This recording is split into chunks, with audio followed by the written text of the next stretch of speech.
Hello friends, class 11 student.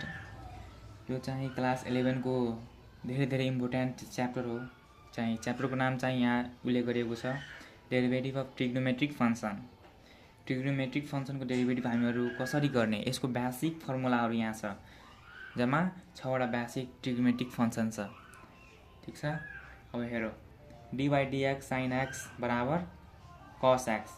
Sign एक्सको derivative चाहिँ cos x, cos x को derivative minus sine x, tan x को derivative sec square x, cot x को derivative minus cosec square x, cot square को derivative minus cosec square x. Sec square x को derivative चाहिँ के हुन्छ, sec x tan x. Cosec x को derivative चाहिँ minus cosec cot x हुन्छ। यसमा एउटा चिज कमन हो,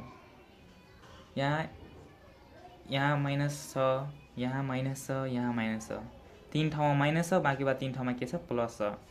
माइनस हामी कसरी इन्डिकेट गर्ने कि माइनस साइन हो भनेर, जहाँ जहाँ सी छ नि, सीबाट स्टार्ट कस सीबाट स्टार्ट भएको छ, यसको एन्सर चाहिँ माइनसमा छ। यहाँ कट सीबाट स्टार्ट भएको छ, त्यसको एन्सर माइनसमा छ। यहाँ पनि कसेक सीबाट स्टार्ट भएको छ, त्यसको पनि चाहिँ साइन चाहिँ माइनसमा छ, बाँकी बाद सबै प्लसमा छ। साइन चाहिँ सीबाट स्टार्ट भएको छैन, त्यसैले यहाँ माइनस साइन दिएको छैन। साइनको कस यसरी याद राख्ने, साइन कस त हामीले याद गरेको थियो नि, साइन कस sine square x plus cos square x भनेको साइन चाहिँ कससँग हुन्छ भनेर, त्यस्तै यहाँ याद गर्ने। साइन एक्स बराबर कस एक्स हुन्छ। कस भनेको यहाँ सी छ, त्यसैले negative sine minus sine x. टाइनको सेक, कटको कोसेक, त्यस्तै याद गर्नु। तर सेक र कोसेकमा के छ, सेक र कोसेक याद गर्नुपर्छ। सेक र टाइनसँग दुवैमा गुणा हुन्छ। सेकको डेरिभेटिभ सेक इन्टु टाइन, कोसेकको डेरिभेटिभ माइनस कोसेक। यहाँ किन नेगेटिभ साइन, यहाँ सी छ, त्यसो minus cosec x cot x हुन्छ। अब यो हाम्रो ट्रिग्नोमेट्रिक फङ्सन 6वटा हामीले हेरिसक्यो। अब यो चाहिँ साइन एक्स बराबर कस एक्स। साइन एक्सको डेरिभेटिभ चाहिँ कस एक्स कसरी आयो भने, हामी अब यसमा जाऊ, यसलाई हामी प्रुभ गरेर हेर्छौँ। भनेको साइन एक्सको डेरिभेटिभ कस एक्स कसरी आयो, कस एक्सको माइनस साइन एक्स कसरी आयो, त्यो हामी अब प्रुभ गरेर हेर्छौँ। हेर्नुहोस् स्टुडेन्ट, अब हामी लिएर आइसकेको छौँ D by dx sine x बराबर कस एक्सको हामी यस्तो प्रुभ गरेर हेरौँ, कस्तो सरल प्रुभ गरेको हामी। अब हामी के भन्ने, लेट वाइ बराबर डिएक्स, वाइ बराबर के माने साइन एक्स, वाइ बराबर के हो, लेट साइन एक्स, इक्वेसन 1 भयो। अब हामीले बाई द फर्स्ट प्रिन्सिपलबाट डेरिभेटिभ गर्दा यो लेख्नै पर्छ, delta x and delta y with small increment in x and y. चाहिँ एक्स वाइ र एक्समा चाहिँ डेल्टा एक्ससँग डेल्टा एक्स र वाइसँग डेल्टा वाइ भनेको बढाइ एड गरिदिने, त्यस्तै हामीले गरेको। यसलाई इक्वेसन 2 मानिसक्यो र इक्वेसन 2बाट 1 घटाउने, subtracting equation 1 from equation 2 we get. हामी सब्ट्र्याक्ट गर्छौँ भने योबाट यो वाइ जान्छ, y plus delta y minus y यो जान्छ। अनि x sine x plus delta एक्सबाट साइन एक्स जान्छ, sine x plus delta x minus sine x गयो। अब यसबाट plus y minus y cancel out, बाँकी रह्यो डेल्टा वाइ बराबर। अब यसलाई साइन सी माइनस साइन डीको फर्ममा हामी अब लेख्छौँ, त्यो 10 क्लासको formula, sine C minus sine D. अब डेल्टा वाइ बराबर 2 sine C minus D by 2 cos C plus D by 2, त्यस्तै लेखेको। अब यसमा के गरौँ, अब डेल्टा वाइले दुवैपल्ट डिभाइड गरिदिएको हामीले, dividing by delta x on both side, delta y by delta x बराबर अब डिभाइड गरिसकेको। अब यसलाई घटाएर हाम्रो डेल्टा एक्स बाई 2 आयो, मतलब एक्स क्यान्सल आउट भयो, डेल्टा वाइ बाई 2 रह्यो। यसमा चाहिँ x 2x plus delta x by 2, जस्ताको त्यस्तै। अब डेल्टा एक्स हामीले थप्यो, डिभाइडिङ गऱ्यो दुवै साइड। अब दुवैपल्ट लिमिट लगाइदिने, limit delta x tend to 0 delta y by delta x बराबर limit delta x tend to 0। अब यसलाई अब यो मल्टिप्लाईमा छ, यो डेल्टा चाहिँ यहाँ राखेको हामीले। हेर, यो चाहिँ डेल्टा एक्स बाई 2 छ, हामीले त्यस्तै एङ्गल चाहियो भने डेल्टा एक्स बाई 2 हालेर हामी यहाँ के बढ्यो, 1/2 बढ्यो नि, त 1/2ले हामीले 1/2ले डिभाइड गर्यो भने 1/2ले मल्टिप्लाई गर्दा हामीले त्यस्तै यसलाई काट्छौँ भने त्यस्तै आइहाल्छ, यस्तै फर्म आइहाल्छ, इन्टु कस यो त्यस्ताकै त्यस्तै भयो। अब लिमिट हटाइदिएको, अब लिमिट डेल्टा एक्सको ठाउँमा 0 हालिदिएको। Yo sine delta x by 2 हामीले एउटा पढेको थियो, साइन एक्स बाई एक्स बराबर चाहिँ 1 हुन्छ। त्यस्तै यो x भयो यो x भयो त sin x / x बराबर 1 भयो नि भएन भयो हो। अब यो 1/2 बाट यो यहाँको 2 क्यान्सल आउट भयो बाँकी रह्यो यो। अब यसमा डेल्टा x मा 0 हामीले हालिदिएको यो भनेको टोटल भयो 1 इन्टु cos 2x + 0/2। अब cos यो 2x 0 एड गर्छु भने 2x नै हुन्छ 2x/2।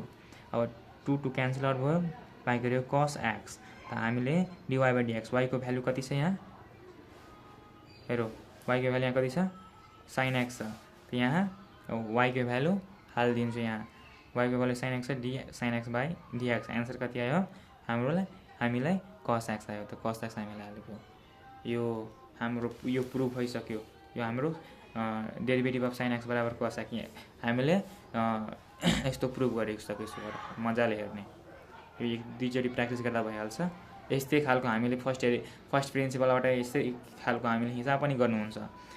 यसको डेरिभेटिभ d/dx sin x बराबर cos x चाहिँ प्रुभ भयो प्रुभ। ल अब अर्को हेरौँ। हेलो स्टुडेन्ट फाइनली हामी आइसक्यो। अब d/dx cos x बराबर -sin x पनि प्रुभ गरिसक्यो। अब तपाईहरुलाई सम्झाउनुको कुरा हो। अब त्यस्तै पहिला जस्तै नै गर्ने लेट गरेर यसलाई y लेट गरेर cos x दिने इक्वेसन गर्नुभयो। अब delta x delta y increment गरिदिने त्यस्तै y मा डेल्टा y इन्क्रिमेन्ट गरेको x मा डेल्टा x इन्क्रिमेन्ट गरेको यसलाई इक्वेसन 1 यसलाई इक्वेसन 2 मानेको हैन यसलाई 2 मानेको यसलाई 1 मानेको। अब 2 बाट 1 घटाइदिने त्यस्तै हामीले घटाएको y cancel out delta x बाँकी रह्यो। यसलाई cos c - cos t को फर्ममा हामीले फर्मुला लगाइदियो त यसको के हुन्छ 2 sin c + d/2 sin c minus d c/2 d c/2 हुन्छ c - d/2 हैन d c/2 भएको ठीक छ। यो त प्लसमा थियो यो माइनस छ यो पनि माइनसमा जान्छ यो पनि माइनसमा जान्छ ठीक छ। अब यति भइसकेपछि हामीले अब डेल्टा x ले डिभाइड गरिदियो दुवै साइड त dy/dx डेल्टा x ले डिभाइड डेल्टा y/डेल्टा x ले डिभाइड गरिदिएको यहाँ डेल्टा x हुनु पर्यो डेल्टा x ले चाहिँ डिभाइड गरेको। अब यसलाई यो x भनेको 2x डेल्टा x यो चाहिँ x cancel out minus delta x/2 रह्यो। अब लिमिट दुवैपल्ट लगाइदियो limit delta x tend to 0 delta y/डेल्टा x बराबर limit delta x tend to 0। अब यसलाई त्यस्तै यसमा चाहिँ म ध्यान देऊ sin - डेल्टा x/2।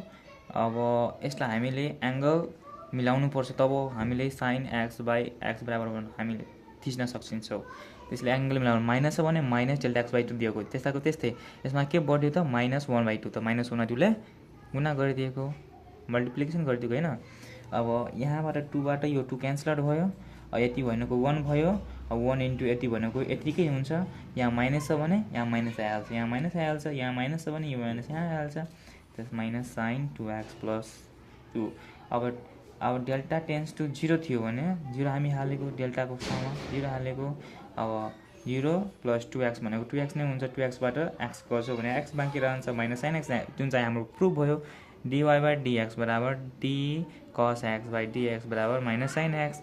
हामीले यहाँ सोचिरहेको हुन्छ limit delta x tend to 0 delta y/डेल्टा x भनेको यतिकै का यसको यो चाहिँ डेरिभेटिभ भनेको यो नै हो dy/dx बराबर limit delta x tend to 0 delta y/डेल्टा x भनेको यसको डेरिभेटिभको चाहिँ डेफिनिसन नै हो यो यसकोबाट यो भनेको यही नै हो। त्यसैले dy/dx हामीले लिएको र यत्रो दुईटा हामीले सल्भ गरेको त्यो ट्राइगोनोमेट्रिक फंक्सन।